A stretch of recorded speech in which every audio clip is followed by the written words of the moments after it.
Au nom du Père et du Fils et du Saint-Esprit. Amen. Bien-aimés dans le Seigneur Jésus, loué soit Jésus-Christ. À jamais. Bienvenue sur ma chaîne de l'éveil spirituel d'enseignement de prière de guérison. Aujourd'hui, nous allons continuer dans l'hôpital spirituel notre enseignement intitulé « Pourquoi Satan a peur du sang de Jésus ?» Je précise bien que cet enseignement est une conférence basée sur la Sainte Écriture. Mais avant de commencer, mettons notre enseignement sur la puissance du Saint-Esprit. Recueillons-nous un petit peu.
Amen.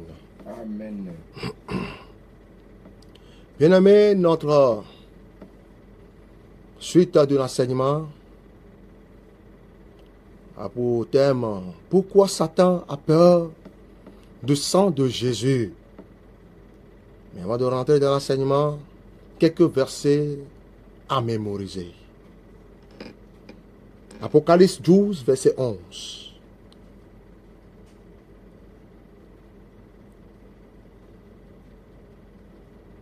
Apocalypse 12, verset 11.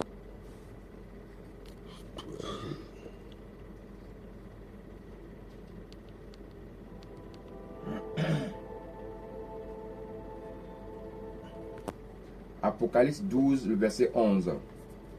Ils l'ont vaincu à cause du sang de l'agneau et à cause de la parole de leur témoignage. Et ils n'ont pas aimé leur vie jusqu'à craindre la mort. Amen. Amen. Genèse 4, verset 10. Et Dieu dit, qu'as-tu fait? La voix du sang de ton frère crie de la terre jusqu'à moi. Amen. Amen. Nous allons voir Exode 12, du premier verset, et Colossiens 1, verset 14 à 20. Hébreux 9, verset 6 à 28. Mais nous allons commencer avec Colossiens 1, verset 14 à 20. Colossiens 1, verset 14 à 20. En qui nous avons la rédemption, la rémission des péchés, Il est l'image du Dieu visible, invisible, le premier-né de toute la création. Car en lui ont été créées toutes choses, qui sont dans les cieux et sur la terre, les visibles et les invisibles, trône, dignité, domination, autorité. Tout a été créé par lui et pour lui. Il est avant toutes choses, et toutes choses subsistent en lui. Il est la tête du corps de l'Église. Il est le commencement, le premier-né d'entre les morts, afin d'être en tout le premier. Car Dieu a voulu que toute plénitude habitât en lui. Il a voulu par lui réconcilier avec tout avec lui-même, tant ce qui est sur la terre que ce qui est dans les cieux, en faisant la paix par lui, par le sang de sa croix. Amen. Amen. Hébreux 9, versets 6 à 28. Hébreux 9, versets 6 à 28. Or, ces choses étant ainsi disposées, les sacrificateurs qui font le service entrent en tout temps dans la première partie du tabernacle. Et dans la seconde, le souverain sacrificateur seul entre une fois par an, non sans y porter du sang qu'il offre pour lui-même et pour les péchés du peuple. Le Saint-Esprit montrait par là que le chemin du lieu très saint n'était pas encore ouvert tant que le premier tabernacle subsistait. C'est une figure pour le temps actuel où l'on présente des offrandes et des sacrifices qui ne peuvent rendre parfait sous le rapport de la conscience celui qui rend ce culte, et qui, avec les aliments, les boissons et les diverses ablutions étaient des ordonnances charnelles imposées seulement jusqu'à une époque de réformation. Mais Christ est venu comme souverain sacrificateur des biens à venir. Il a traversé le tabernacle plus grand et plus parfait, qui n'est pas construit de main d'homme, c'est-à-dire qui n'est pas de cette création. Et il est entré une fois pour toutes dans le lieu très saint, non avec le sang des boucs et des veaux, mais avec son propre sang, ayant obtenu une rédemption éternelle. Car si le sang des taureaux et des boucs et la cendre d'une vache répandue sur ceux qui sont souillés sanctifie et procure la pureté de la chair, combien plus grand le sang du Christ, qui par un esprit éternel s'est offert lui-même sans tâche à Dieu, purifiera-t-il votre conscience des œuvres mortes, afin que vous serviez le Dieu vivant. Et c'est pour cela qu'il est le médiateur d'une nouvelle alliance, afin que la mort étant intervenue pour le rachat des transgressions commises sous la première alliance, ceux qui ont été appelés reçoivent l'héritage éternel qui leur a été promis. Car là où il y a un testament, il est nécessaire que la mort du testateur soit constatée. Un testament, en effet, n'est valable qu'en cas de mort, puisqu'il n'a aucune force tant que le testateur vit. Voilà pourquoi c'est avec le sang que même la première alliance fut inaugurée. Moïse, après avoir prononcé devant tout le peuple tous les commandements de la loi, prit le sang des veaux et des boucs, avec de l'eau, de la laine écarlate et de l'hysope, et il fit l'aspersion sur le livre lui-même et sur tout le peuple en disant: ceci est le sang de l'alliance que Dieu a ordonné pour vous. Amen. Amen. Bien-aimés, comme vous voulez de l'entendre, le sang de Jésus est un sang redoutable. Il n'est pas comparable au sang d'aucun homme mort ou vivant. Allons toujours dans Lévitique 17, verset 11. Il dit quelque chose. 17, le verset 11. Car l'âme de la chair est dans le sang. Je vous l'ai donné sur l'autel, afin qu'il servît d'expiation pour vos âmes, car c'est par l'âme que le sang fait expiation. Amen. Amen. De même que la vie de Jésus était et est pour toujours dans son sang, sa sainte nature, la puissance et la sagesse sont contenues dans son sang. Le sang de Jésus est la puissance ultime de la victoire. Son sang effraie le diable jusqu'aux os. Le sang de Jésus garantit l'accès de l'homme à Dieu, et par son précieux sang, nous recevons la vie et le pouvoir de vivre dans une domination incontestable sur toutes les situations désagréables et les défis de la vie. Bien-aimés, nous allons voir cette version du sang de Jésus. Cette version du sang de Jésus. Première version. Goutte de sang sucée ou bien goutte de sang suée dans le jardin de Gethsémani. Nous allons voir une version là-bas. Luc 22, verset 44.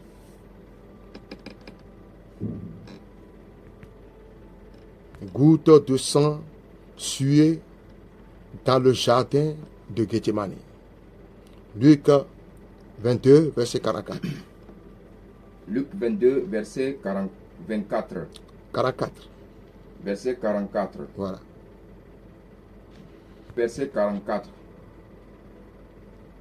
Étant en agonie, il priait plus instamment, et sa sueur devint comme des grumeaux de sang qui tombaient sur la terre. Amen. Amen. Deuxième version. Il a saigné des coups qu'il a reçus sur son visage. Là, nous pouvons voir ça dans Luc chapitre 22. Troisième version. Il a saigné après être fait arracher la barbe. Isaïe 50, verset 6. Isaïe 50, verset 6. J'ai livré mon dos à ceux qui me frappaient, et mes joues à ceux qui m'arrachaient la barbe. Je n'ai pas dérobé mon visage aux ignominies et aux crachats. Quatrième version du sang de Jésus. Il a saigné à cause de la flagellation brutale. Son dos et son abdomen ont été lacérés.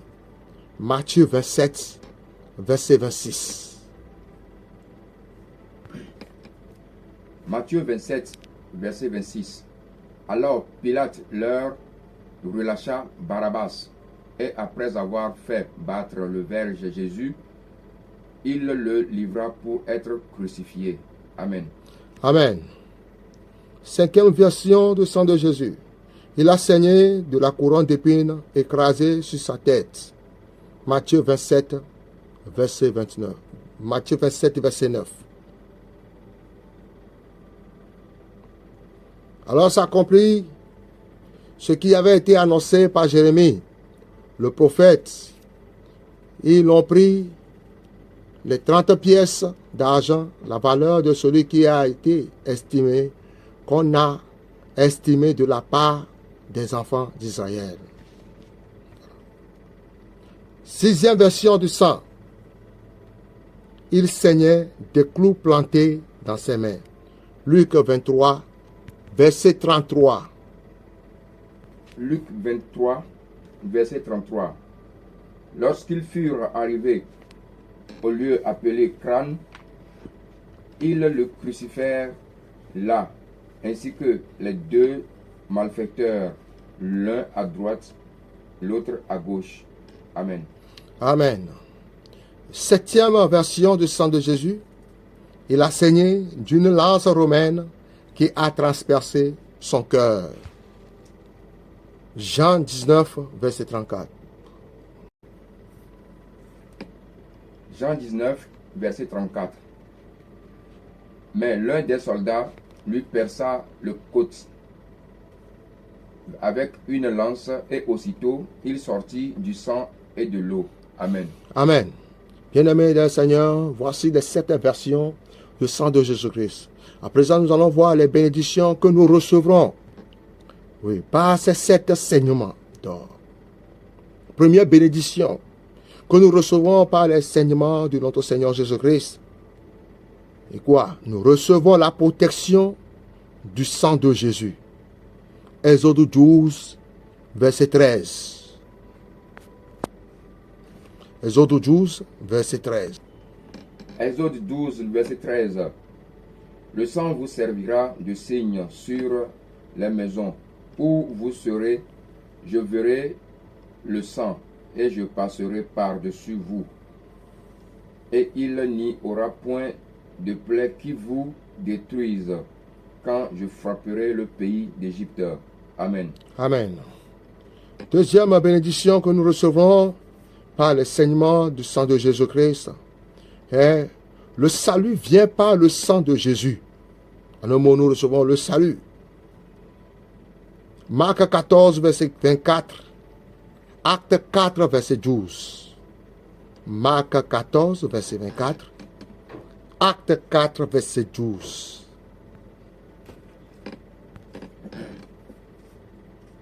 Marc 14, verset 24. Et il leur dit, ceci est mon sang, le sang de l'alliance, qui est répandu pour plusieurs. Amen. Amen. Acte 4, verset 14.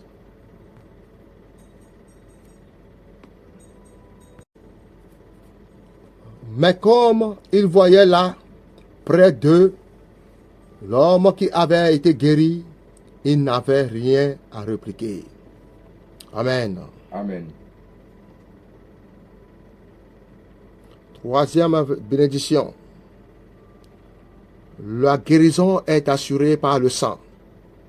Isaïe 5, verset 35. Isaïe 53, verset 5. La guérison est assurée par le sang de Jésus. Oui. Isaïe 53, verset 5 dit, mais il était blessé pour nos péchés, brisé pour nos iniquités. Le châtiment qui nous donne la paix est tombé sur lui. Et c'est par ses meurtrissures que nous sommes guéris. Amen. Amen. Nous recevons les bénédictions financières et conjugales qui sont libérées par le sang de Jésus-Christ. Psaume 105, verset 24. Toujours 105, verset 37. Psaume 105, verset 24. Oui. Psaume 105, le verset 24. Il rendit son peuple très fécond et plus puissant que ses adversaires. Amen. Amen. Toujours Psaume 105, verset 37. Psaume 105, le verset 37. Il fit sortir son peuple avec de l'argent et de l'or, et nul ne chancela parmi ses tribus. Amen. Amen. Nous avons une vie abondante qui est donnée par le sang de Jésus. Jean 10, verset 10. Toujours les bénédictions que nous recevons avec le sang de Jésus. Jean 10, verset 10. Jean 10, verset 10. Le voleur ne vient que pour dérober, égorger et détruire. Moi, je suis venu afin que les brebis aient la vie et qu'elles soient dans l'abondance. Amen. Amen. Avec le sang de Jésus, nous recevons le pardon de nos péchés. Hébreux 9, verset 22. Nous recevons comme bénédiction un nettoyage en profondeur accompli par le sang de Jésus. 1 Jean 1, verset 7. Nous recevons la rédemption totale de la part du sang de Jésus. Éphésiens 1, verset 7. Nous sommes justifiés par son sang. Romains 5, verset 9. Nous sommes sanctifiés par son précieux sang. Hébreux 13, verset 12. Nous avons reçu la paix par le sang de Jésus. Colossiens 1, verset 19 à 20. Nous recevrons la puissance des vainqueurs de son sang. Apocalypse 12, verset 11. Nous recevons des choses plus grandes et meilleures que les saints de l'Ancien Testament par son sang. Hébreux 12, verset 24. Nous avons accès au sein des saints par le sang de Jésus. Hébreux 10, verset 19. Bien-aimés, voici quelques bénédictions selon mes recherches bibliques que nous recevrons de la part des saignements du sang de Jésus-Christ. Quand nous l'invoquons, quand nous prions, quand nous demandons l'héritage que nous recevons dans ça. Voilà, en quelque sorte. Maintenant, pourquoi Satan a peur du sang de Jésus? Numéro 1. Satan craint le sang de Jésus parce qu'il ne peut résoudre le mystère de l'effusion du sang sur la croix. Colossiens 2, versets 14 à 15.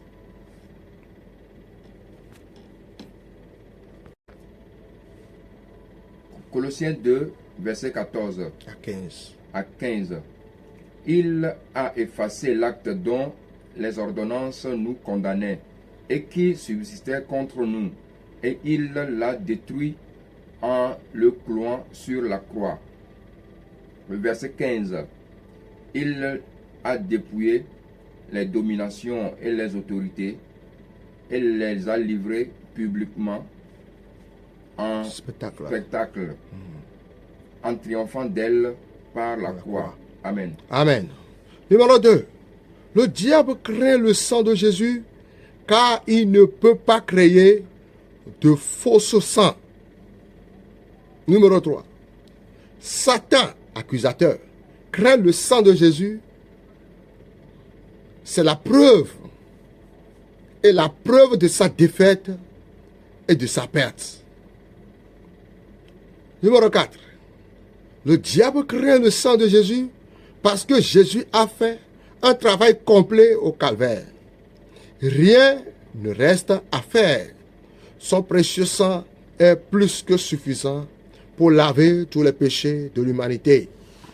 Une goutte de sang de Jésus suffit pour détruire le royaume de Satan.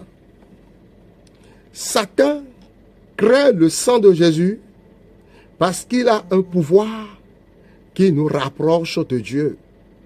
Nous étions autrefois loin de Dieu et avons été rapprochés par le sang de Jésus. Numéro 6.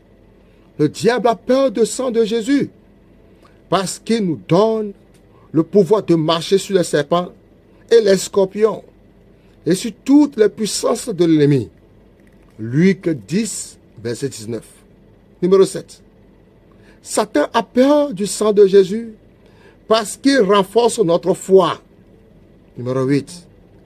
Satan craint le sang de Jésus parce qu'il nous fortifie contre ses flèches maléfiques et ses flèches enflammées. Numéro 9.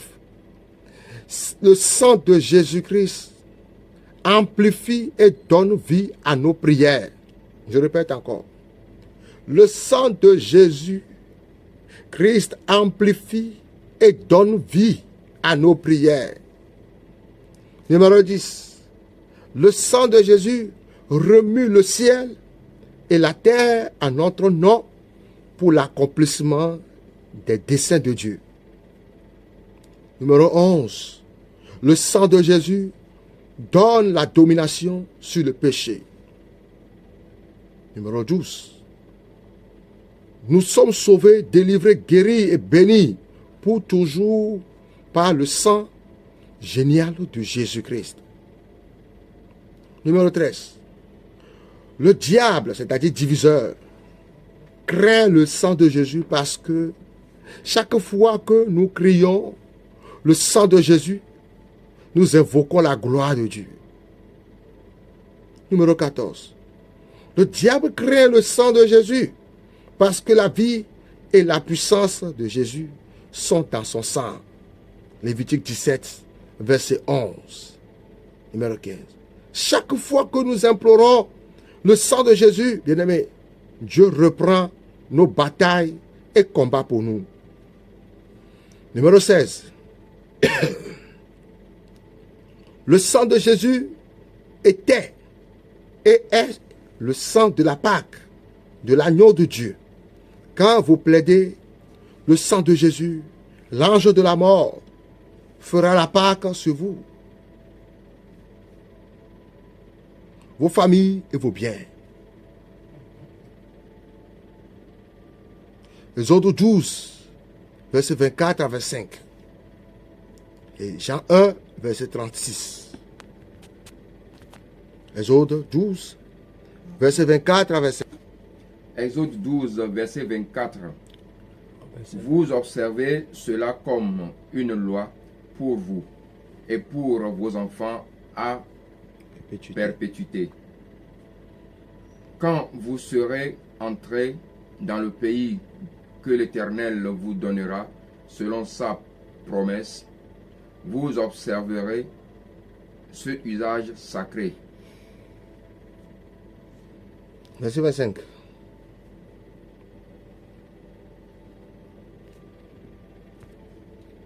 Jean 1, verset 36. Et ayant regardé Jésus qui passait, il dit, voilà l'agneau de Dieu. Amen. Amen. Bien-aimés d'un Seigneur, qu'est-ce que nous pouvons retenir en conclusion? Les principales raisons pour lesquelles tant d'entre nous vivent des vies vaincues en tant que chrétiens ou croyants, c'est parce que nous ne l'avons jamais fait expérience ou bien appris à appliquer le sang de Jésus à nos circonstances pour apporter la délivrance, la guérison et la plénitude à nos vies. Le sang de Jésus a la capacité de parler et d'intercéder en notre faveur devant la foule de la grâce et de la miséricorde. Mais si souvent, nous ne profitons pas de cet avantage, soit par ignorance, soit par incrédulité. Et avant d'aller vous coucher le soir, implorez le sang de Jésus. Chaque matin, en vous réveillant, couvrez-vous, votre famille, vos affaires, votre voyage avec le sang de Jésus. Et vous serez protégé, sécurisé de la torture et des afflictions des méchants. Bien-aimés, je vais arrêter ici. Mais avant de terminer, nous allons encore faire quelques prières vomies par le Saint-Esprit et expérimenter avec le chapitre que nous venons de dire. Je veux que tu rentres en toi tout à l'heure. Bien-aimé, je veux que tu répètes avec moi où que tu es, quelle que soit ton origine, quelle que soit ta nature, quel que soit ton principe. Répète cette prière, vomi par le Saint-Esprit avec moi. Par la puissance dans le sang de Jésus. Par la puissance dans le sang de Jésus. Je piétine les serpents et les scorpions. Je piétine les serpents et les scorpions. Et toutes les puissances de l'ennemi. Et toutes les puissances de l'ennemi. Et rien ne me blessera. Et rien ne me blessera. En aucun cas. En aucun cas. Au nom de Jésus. Au nom de Jésus-Christ.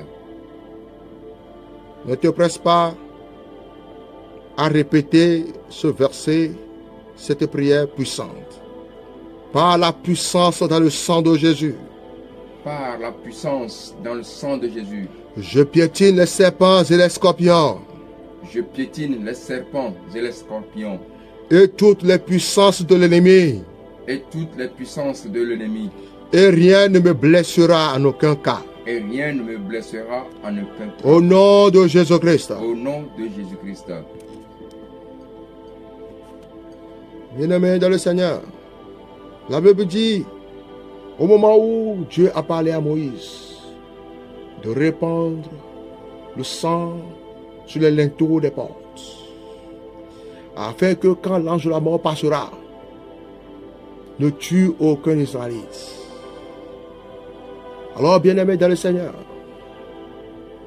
je proclame maintenant la puissance de la résurrection dans le sang de Jésus-Christ sur toi. On a proclamé la mort, ou bien on a limité la mort sur ta vie. Par la puissance dans le sang de Jésus-Christ, je déclare maintenant que ce sang maintenant parle à ta faveur. Reçois-le, au nom de Jésus, la guérison. Reçois, au nom de Jésus, la délivrance. Reçois maintenant la libération, la puissance du Saint-Esprit. Tous serpents, venin, scorpions et ses venins, et toute leur œuvre diabolique. Je déclare maintenant que le sang de Jésus devient un antidote fort dans ton sang pour les anéantir. À l'instant même, nous prions maintenant.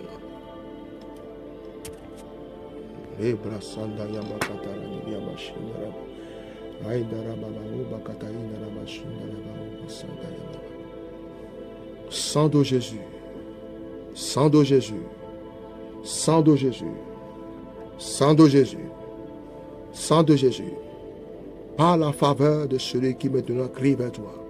Sang de Jésus, réponds maintenant dans les veines de celui à qui maintenant a besoin de la purification et la libération. Que le sang de Jésus soit transfusé dans ton sang, à l'immédiat au nom de Jésus Nazareth. Que le sang de Jésus soit transfusé dans ton sang, à l'immédiat au nom de Jésus. Oh, que nous prononçons le sang de Jésus. Quelles que soient les oreilles qui écouteront, qui ne confessent pas le nom de Jésus-Christ. Fléchis les genoux au nom de Jésus. Fléchis les genoux au nom de Jésus-Christ. Que les dix langues confessent que tout désordre interne dans ton corps, qui a pris ton corps comme possession, confesse maintenant au nom de Jésus Nazareth que c'est le Seigneur Jésus-Christ qui est Seigneur. Et sort de ton corps au nom de Jésus. Mal, qui que tu sois, quelle que soit ton origine, quelle que soit ta nature, quel que soit ton principe, quelle que soit ton demeure, je te commande au nom de Jésus par qui tu os obéi, sur la terre, dans le ciel et dans les enfers, sur la terre, de lâcher prise, de céder la place à l'Esprit Saint immédiatement, de céder la place à l'Esprit Saint immédiatement, de céder la place à l'Esprit Saint immédiatement. Merci Seigneur Jésus pour cette guérison instantanée, immédiate, que tu as été opéré dans la vie de quelqu'un. Sois glorifié pour l'éternité. Au nom de Jésus-Christ de Nazareth. Amen. Amen. C'était une conférence, oui, sur l'hôpital spirituel, sur la chaîne de l'éveil spirituel d'enseignement, de guérison, de prière. Vous avez l'évangéliste Frère Moïse, homme de prière, qui vous exhorte avec cet enseignement riche. Soyez bénis et restez à l'écoute pour la suite de nos conférences. Que le Seigneur soit avec nous. Et avec votre esprit. Notre esprit. Et que Dieu Tout-Puissant, miséricordieux, le Père, le Fils et le Saint-Esprit, nous protège et nous garde. Amen. Amen.